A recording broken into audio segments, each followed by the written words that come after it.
오늘 보시죠. 에스더서 5장 우리 1절로 5절까지의 말씀입니다. 에스더 5장 우리 1절로 5절까지의 말씀이에요. 우리가 한 절씩 교독하시고 마지막 5절은 합독하도록 합니다. 에스더 5장 1절로 5절입니다. 제가 1절 먼저 시작하겠습니다. 제3일에 에스더가 왕후의 예복을 입고 왕궁 안뜰 곧 어전 맞은편에 서니 왕이 어전에서 전 문을 대하여 왕자에 앉았다가 왕후 에스더가 뜰에 선 것을 본즉 매우 사랑스러움으로 손에 잡았던 금규를 그에게 내미니 에스더가 가까이 가서 금규 끝을 만진지라. 왕이 이르되 왕후 에스더여 그대의 소원이 무엇이며 요구가 무엇이냐? 나라의 절반이라도 그대에게 주겠노라 하니 에스더가 이르되 오늘 내가 왕을 위하여 잔치를 베풀어 싸우니 왕이 좋게 여기시거든 하만과 함께 오소서 하니. 함께 읽겠습니다.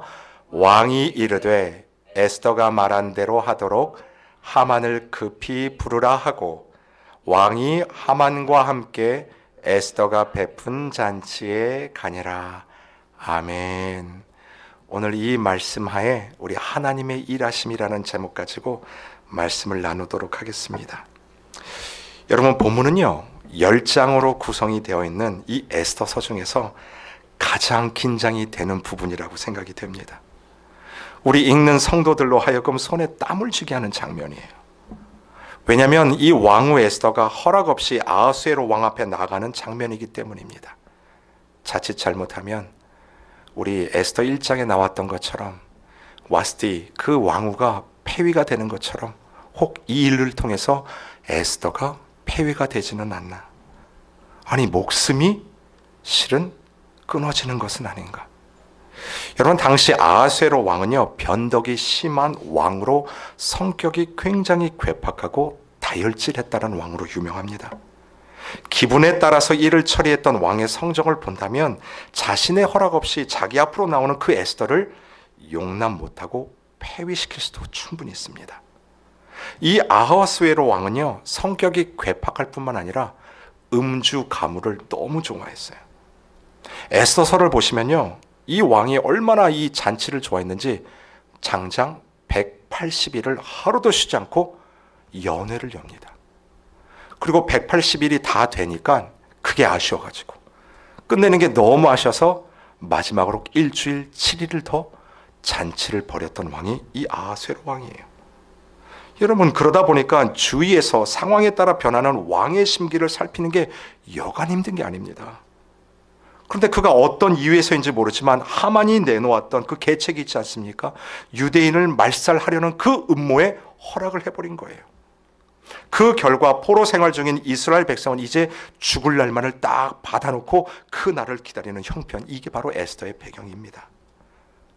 여러분, 이때 에스더와 포로로 잡혀온 그 유대인들이 한 일이 있어요. 이미 우리가 나눴었는데 오늘 본문의 이야기는 실은 거기서부터 출발을 합니다. 여러분 한번 보세요.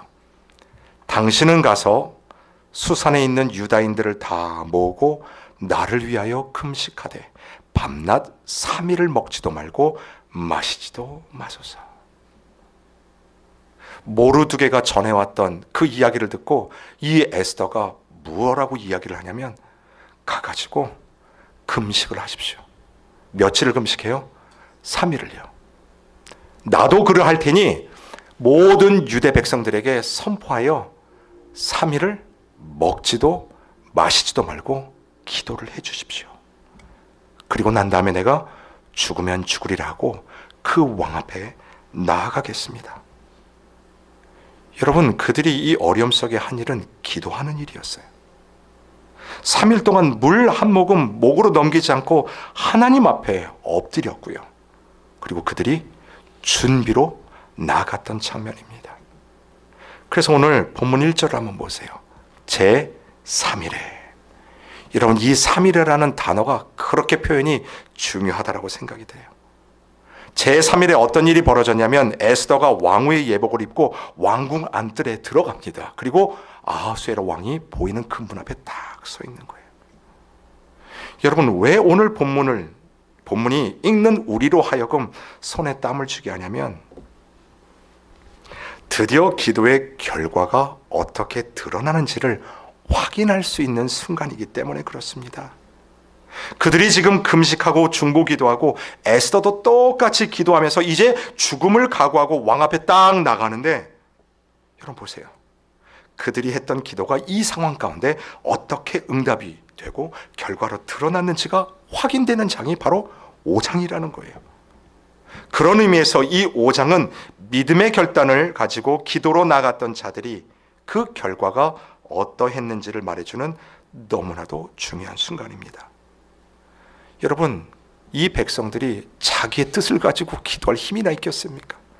그 포로지에서 무슨 마음을 가지고 기도했을까요? 분명 엎드려 3일 동안 그 하나님의 뜻을 간절히 찾으며 기도하지 않았겠습니까?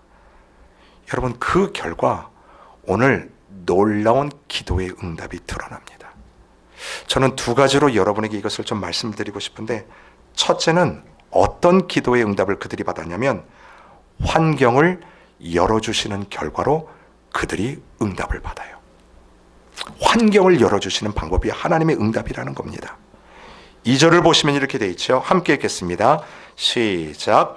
왕후 에스더가 뜰에 선 것을 본즉 매우 사랑스러움으로 손에 잡았던 금규를 그에게 내미니 에스더가 가까이 가서 금규 끝을 만진지라. 아멘. 여러분, 한번 여러분이요 지금 에스더의 입장에 한번 대보십시오. 3일의 금식을 끝나고 지금 그 왕 앞에 나가는 발걸음이 어땠을까요? 얼마나 긴장이 됐을까요?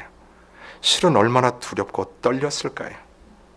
여러분, 만약 왕이 금규를 딱 내밀지 않아 에스더를 허락하지 않았다면 여러분, 자기가 죽는 것은 문제가 안 됩니다. 근데 누구까지 다 죽는 거예요. 그 포로로 잡혀온 유대 모든 민족들이 한날 한시에 죽는 꼴이 된다는 것 아닙니까? 여러분, 이거는요 말로 할 수 없는 위기예요. 그런데 규례도 없이 터벅터벅 걸어 나왔던 그 에스더에게 이 왕이 금규를 딱 내미는 거죠. 여러분, 이거는요 어마어마한 왕이 베푸는 호의 아닙니까? 지금 아하수에로 왕의 마음이 막 움직이기 시작하는 거예요. 자, 그렇다면 이런 호의를 베푸는 왕의 이유가 무엇일까요? 오늘 2절 속에서 우리가 그것을 발견하기를 원하는데, 특별히 저 사랑스러움으로, 저 단어를 통해서 왜 아하수에로 왕이 이 호의를 베풀었는지를 저희들이 찾아볼 수 있습니다. 여러분, 그 사랑스럽다, 사랑이 어떤 단어라고 적혀 있죠? 저게 바로 헤세드예요. 여러분, 이 헤세드가 뭐냐면 일반적으로는 이방 나라 왕들에게 사용하지 않는 단어예요. 이게 누구에게 사용되는 단어냐면 바로 하나님에게 사용되는 단어가 바로 이 헤세드입니다. 그러니까 이 뜻이 이래요. 히브리 단어로 헤세드는 언약 관계 안에서 하나님께서 베푸신 사랑, 하나님의 자비, 그분의 긍휼, 은혜를 의미하는 말입니다. 이 표현은 하나님이 그의 백성을 불쌍히 보시고 어떠한 이유와 조건도 없이 심지어 자신의 생명까지 내어놓고 사랑할 때 쓰는 표현이 바로 헤세드라는 거예요. 이 표현이 신약에 와서는 어떻게 바뀌어요? 예수 그리스도가 십자가에 자기 생명을 내어놓는 그 사랑, 그것을 바로 아가페 사랑, 즉 이 헤세드의 사랑으로 표현할 정도로 이 헤세드는 하나님에게 사용하는 단어입니다. 근데 지금 이걸 누가 지금 사용하고 있어요? 아하수에로 왕이 사용하고 있다는 거예요. 여러분, 이 사랑은요 여기에만 나오는 게 아닙니다. 여러분, 1장을 보시면 이 원래 보시면 와스디라는 왕후가 있지 않습니까? 그 왕후가 이 아하수에로 왕의 진노를 받아서 폐위가 돼버려요. 그래가지고 왕이 이제 두 번째 왕후를 간택하는 그 시간입니다. 여러분, 당시 이 페르시아는요 전 세계를 제패할 정도로 어마어마한 큰 재력의 나라였습니다. 근데 그런 나라에서 지금 왕후를 뽑는데요, 어디 있는지 모르는 자그마한 유대에서 온 그 포로 중에서 여러분, 그 왕후가 뽑히는 건 실은 가당치도 않는 일입니다. 근데 그 에스더가 왕과 되는 과정을 이렇게 성경이 표현했어요. 제가 읽어드릴게요. 아하수에로의 제7년 10월 곧 데베롤에 에스더가 왕궁에 인도되어 들어가서 왕 앞에 나가니 왕이 모든 여자보다 에스더를 더 어떻게 해요? 사랑함으로 그가 모든 처녀보다 왕 앞에 더 은총을 얻은지라. 여러분, 여기에는 두 개가 나왔어요.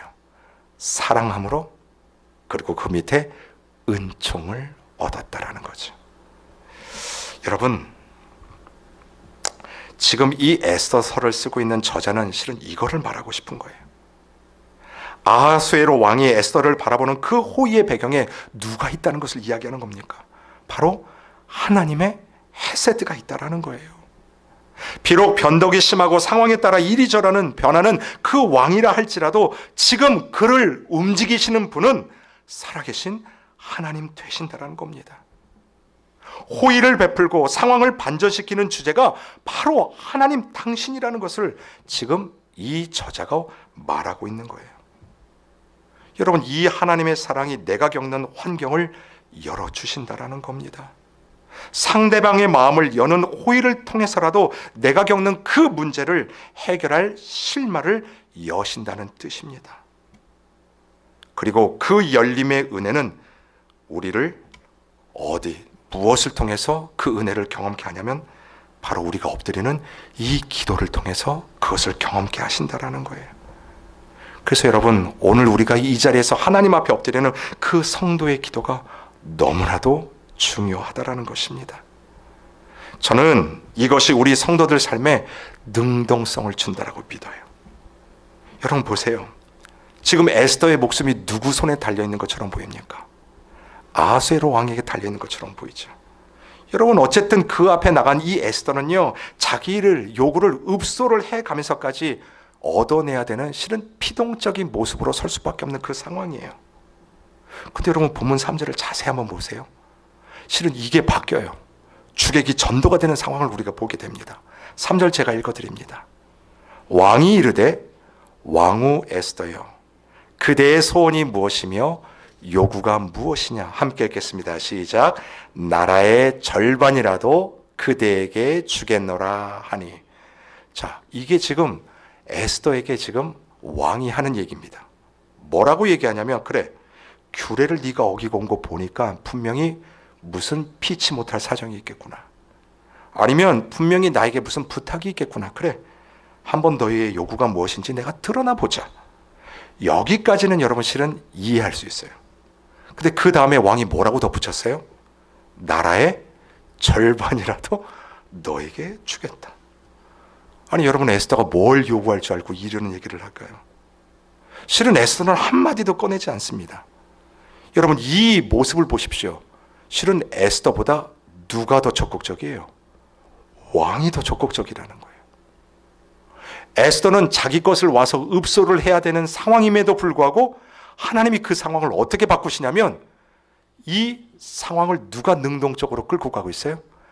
에스더가 끌고 갈 수 있도록 하나님이 그 상황을 열어주신다라는 거예요. 이게 바로 환경을 여시는 하나님의 손길이요, 기도 가운데 우리가 경험케 되는 거예요. 여러분 잘 보세요. 상황에 어쩔 수 없이 끌려가는 게 아니에요.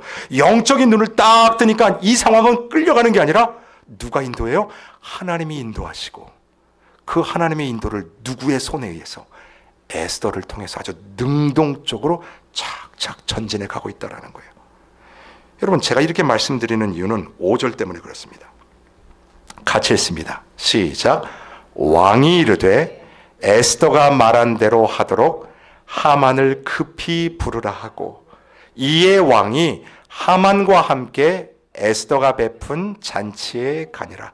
두 개의 표현이 있죠. 왕이 누가 말한 대로요? 에스더가 말한 대로 하도록 하만을 막 급히 불러요.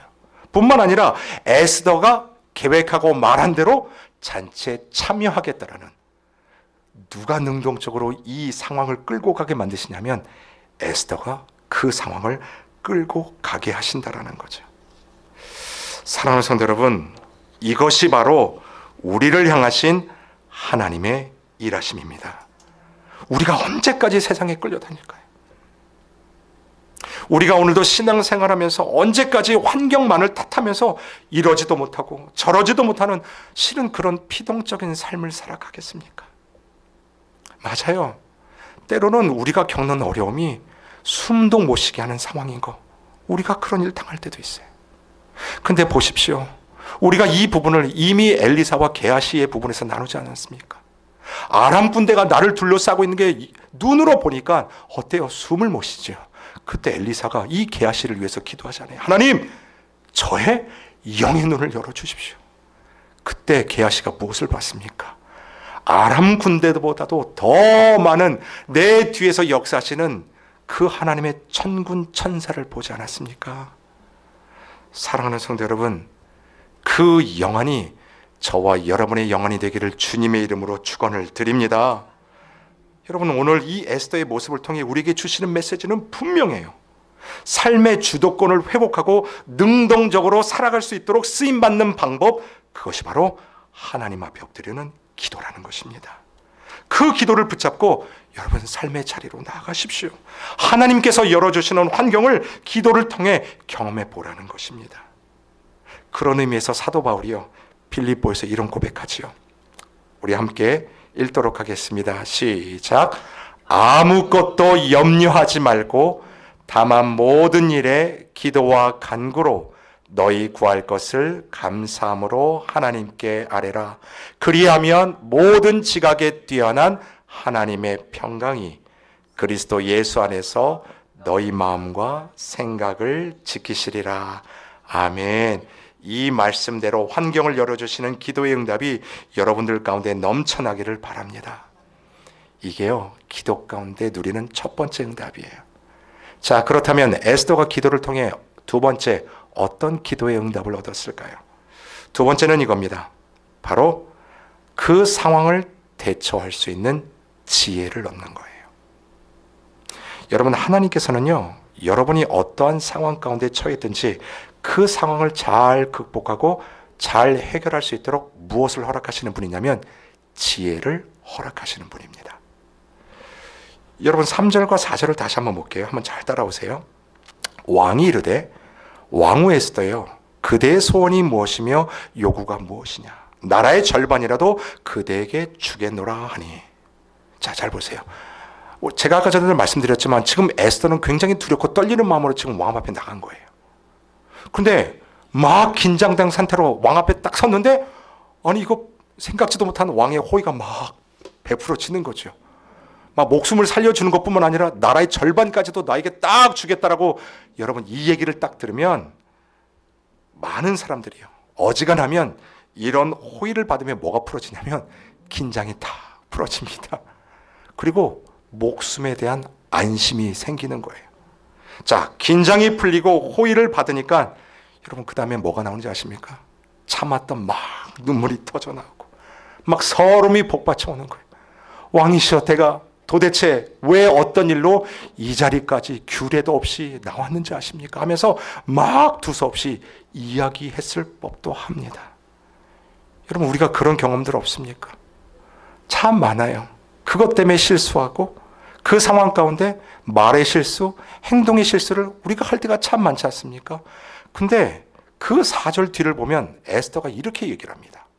에스더가 이르되 오늘 내가 왕을 위하여 뭐를 베풀어요? 잔치를 베풀어 싸우니 왕이 좋게 여기시거든 하만과 함께 오소서. 여러분, 실은 이거 너무 지혜롭지 않나요? 이 아하스웨로 왕은 뭘 좋아했는 왕이냐면 잔치를 좋아했던 왕 아닙니까? 그런데 보니까 목숨을 걸고 왕후가 나에게 와서 하는 말이 뭐예요? 내가 그렇게도 좋아하는 잔치를 벌였다는 거예요. 여러분, 왕의 입장에서 보면 이것이 얼마나 이뻤겠습니까? 아니, 나라의 절반이라도 주겠다는 왕은 이제 에스더가 무엇을 요구해도 다 들어줄 수 있는 그 마음 상태가 된 거예요. 근데 여러분, 그 잔치에 에스더가 누굴 초대해요? 하만을 초대하는 거예요. 여러분, 그냥 초대했을까요? 아니요. 그래서 오늘 본문이 시작하는 이 제3일이라는 기도의 시간이 그렇게 중요한 겁니다.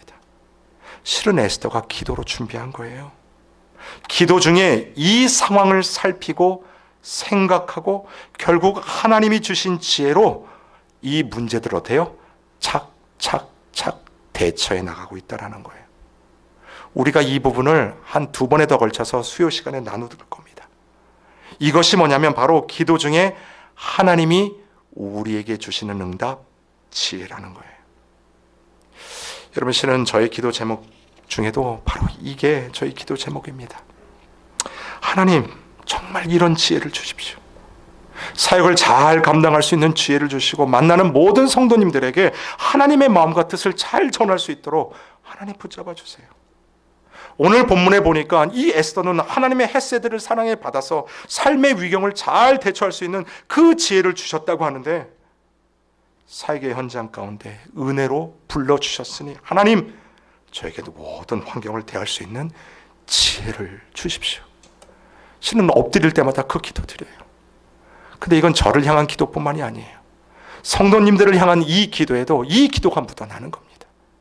여러분이 오늘 어떤 삶의 환경 가운데 처해지는지 모르겠지만 그 상황이요, 여러분 가운데 베풀어 주신 그 하나님의 지혜로 올바른 판단력과 올바른 대처를 통해서 실수하지 아니하고 하나님이 열어주셨던 그 환경을 통해 하나님 앞에 영광 돌리는 여러분의 삶이 되어야 되지 않겠습니까?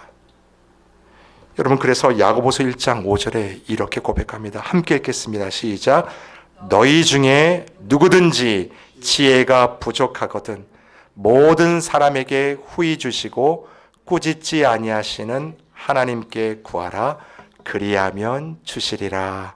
아멘. 자, 보세요. 너희 중에 누구든지 지혜가 부족하거든. 근데 이 지혜의 원어가 뭐냐면 바로 호크마예요.